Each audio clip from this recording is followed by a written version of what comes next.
sur Papatriarcat, le podcast qui réfléchit la parentalité au XXIe siècle en essayant de l'affranchir du modèle patriarcal.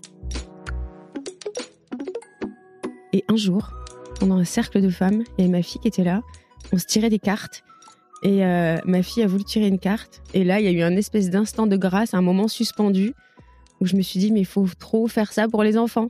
Donc j'ai voulu créer des cercles d'enfants, donc au début ça s'appelait les cercles magiques, et je me suis vite rendu compte que si on mettait que le côté temps de parole, ça allait être un peu pas très fun pour les enfants en fait. Donc tout ce que j'avais découvert pendant ces 2 ans de traversée du désert, d'avancer, j'ai voulu l'intégrer, parce que j'avais déjà tout expérimenté à la maison avec ma fille. Et je me suis dit, mais tiens, si on rajoutait des petits rituels de respiration, si on leur apprenait de la gratitude, en même temps, il faut quand même qu'ils jouent, qu'ils bougent, donc on va faire une partie de mouvement corporel. Et puis c'est sympa aussi de dessiner, de réfléchir. Tiens, je vais rajouter un rituel créatif. Et puis une relaxation, c'est bien. Et puis si on parlait aussi des émotions. Et c'est comme ça que mon moment magique est né. Et mon moment magique, qu'on appelle MMM, est né 3 mois après la naissance de ma petite. Donc, je pense aussi que énergétiquement, enfin voilà, il y a d'autres choses, des trucs un peu plus perchés. Je pense que c'est pas pour rien aussi que j'ai créé MMM pour être encore plus en capacité d'accompagner ma fille. Ma grande en a bien profité aussi parce qu'elle était un peu la cobaye. Elle a fait tous les premiers ateliers. Elle était là. Chacune, elles ont eu leur période où... alors, la grande a été longtemps assistante magique. Aujourd'hui, c'est le tour de la petite. Donc, elles ont carrément un badge assistante magique officielle. Donc, elle m'aide pour plein de trucs. Et puis, avec la petite, on co-anime les ateliers ensemble aussi. C'est chouette. Et surtout, je me sens outillée pour faire face à la vie quotidienne. Mais il y a même des fois où je culpabilise en me disant « mais j'apprends tout ça aux enfants dans les ateliers, mais est-ce que je l'ai appris à ma fille aussi, ce truc-là, en fait ?» Donc, j'essaie toujours de... C'est pour ça que j'ai insisté sur le côté pratique aussi tout à l'heure.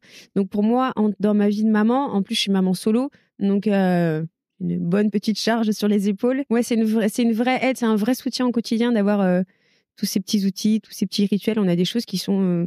presque devenues immuables dans notre vie quotidienne, qu'on fait tout le temps. Et même si c'est pas moi qui les lance, ça va être une de mes filles qui va dire « tiens, on n'a pas fait ça ». Donc c'est un vrai plus.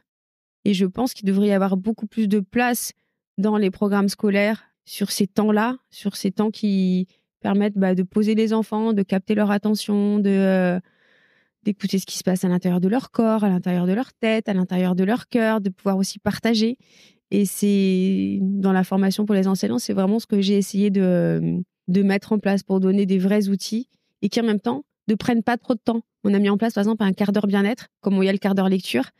Et tous les jours, si dans toutes les classes, il y avait un quart d'heure bien-être pour les enfants, mais ça changerait tellement la manière de recevoir les apprentissages, la manière, d'écrire, de retenir une leçon, de s'intéresser à ce qu'on va leur apprendre ce jour-là, alors qu'ils n'ont pas forcément envie de faire des maths le mardi à 15h, quoi. Et donc, j'ai espoir que petit à petit, toutes les graines que les uns et les autres sèment, ça puisse porter ses fruits et que ça bouge. Après, j'ai conscience que c'est très, très long et que ça peut peut-être être très, très compliqué. Et voilà, j'espère que cet extrait t'a plu. Tu pourras retrouver l'épisode en entier dès demain sur toutes tes plateformes préférées comme Apple Podcast, Podcast Addict, Pocket Cast ou encore Spotify. On peut aussi se retrouver sur les réseaux sociaux, sur Instagram, Facebook, TikTok, mais aussi tu peux t'abonner à ma newsletter, tu trouveras le lien en description.